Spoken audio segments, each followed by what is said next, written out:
thinking of Harry Potter today. I was actually 11, 12 years old whenever the first Harry Potter book came out.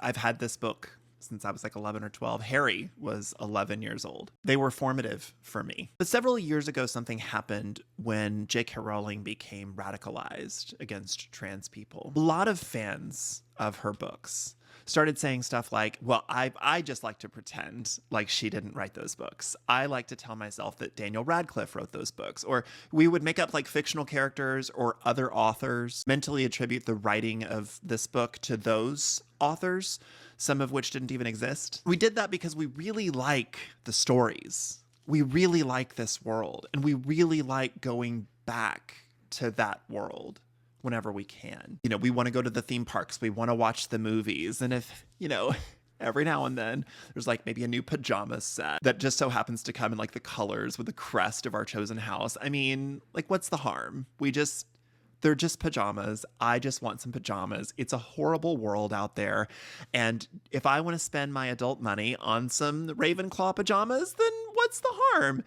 Even though the woman herself, J.K. Rowling, has said on numerous occasions that she views every single dollar that goes towards the Harry Potter IP as affirmation of her beliefs. We just like to tell ourselves this little lie that, well, somebody else wrote these stories. I mean, they belong to us now, really. We don't want to believe that we're complicit. We don't want to believe that our enjoyment has a cost that we may not pay. I'm thinking about this because yesterday was the election here in the United States. White people, once again, overwhelmingly voted for Donald Trump. What's so odd about that to me is the number of people that will show up and say, well, I love queer people. I have Black friends. I yada, yada, yada. But you just don't understand. I mean, like, I just don't think things would be that bad under him. I mean, and gosh, gas was so cheap. Don't you remember when gas was like $1.80 something, even though we were in lockdown in a pandemic? And the reason why gas was so cheap was because we had an overabundance of supply and a diminished demand. But whatever. Remember how cheap things were? Wasn't that great? And isn't the benefit of that, isn't that worth it in the end? There are a lot of people who are going to be expressing rage and anger and concern and nihilism. Going to be pointed at the demographics that showed up for him, namely folks that look like me. Yeah.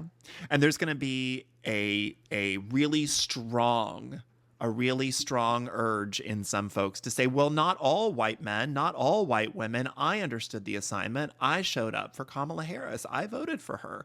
I understood the assignment. I did that. Don't blame me. That tells me maybe you didn't understand the assignment, because the assignment, as I understand it, isn't just showing up for Kamala Harris. It's showing up every single day in your community, in your place of work, maybe sometimes in your household, standing up for people in a way that you don't necessarily directly benefit from. And we failed that, and we consistently fail that because we really like the benefits.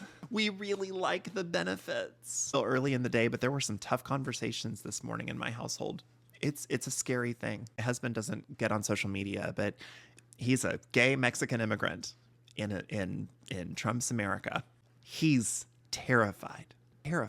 Yes, I'm a very sassy gay man, and I walk through the world as a very sassy gay man. And a lot of places, more so than I thought 48 hours ago, in a lot of places that puts me in danger. The danger that I'm in is nothing compared to the danger that my husband is in, because I benefit from white supremacy. I benefit from the fact that our society will always protect whiteness. If I dress in a certain way, and if I shut my mouth, and if I just duck my head and go through, I'm probably fine in most situations most of the time. That comfortability means complicity often enough, because we will often not show up in a way that infringes on that comfortability. A lot of people who say, well, I understood the assignment, I just don't know about trans people. I just don't know about that history being taught in schools, that it just makes us look bad. It's a lot of people that look like me uncomfortable, and we can't ever be uncomfortable. I'm thinking about this today because there's a lot of little lies that we tell ourselves so that we don't feel complicit, so that we can continue to get the benefits from the story that we really like to tell ourselves about ourselves, without admitting that to continue telling ourselves that story means that a lot of other people have to get left out of it. That a lot of people are not going to see themselves written into that story because then it doesn't include them. In fact, sometimes it demonizes them. But as long as we get those really cute pajamas, isn't it worth it? A lot of us have to start contending with the fact that we benefit from a system, even if we fight against the system. Maybe we're not fighting hard enough. Because we aren't fighting the system in a way that makes us uncomfortable. We aren't having our own boundaries and comfortability politics challenged. We are only ever fighting for things in a way that leaves our ability to enjoy the story completely and totally protected. We say things like, well, I feel for queer people, but I'm just not comfortable with trans folks. I feel for Black and brown people in this country. I'm just not comfortable with history being taught. I feel for... but I'm just too uncomfortable with. So then you are not fighting hard enough. J.K. Rowling is the one who wrote this book. Not Daniel Radcliffe, not some fictitious character, not some more palatable queer icon. J.K. Rowling wrote those. We have to start fighting in a way that makes us uncomfortable. We have to start interrogating why we are holding on to the things that we are holding on to and whether our own benefit is coming at the cost of other people. And if so, then no, we did not understand the assignment. There's more work to do because everybody deserves to see themselves in the story. And if a few of us who look like me have to get a little bit uncomfortable, have to be presented with people and ideas that are not like us, that challenge our complacency, that challenge our complicitness in all of this, then great. We need to. Be gentle with yourselves today. I love each and every one of you. Hope this helps. We've got work to do. Thank you. Goodbye.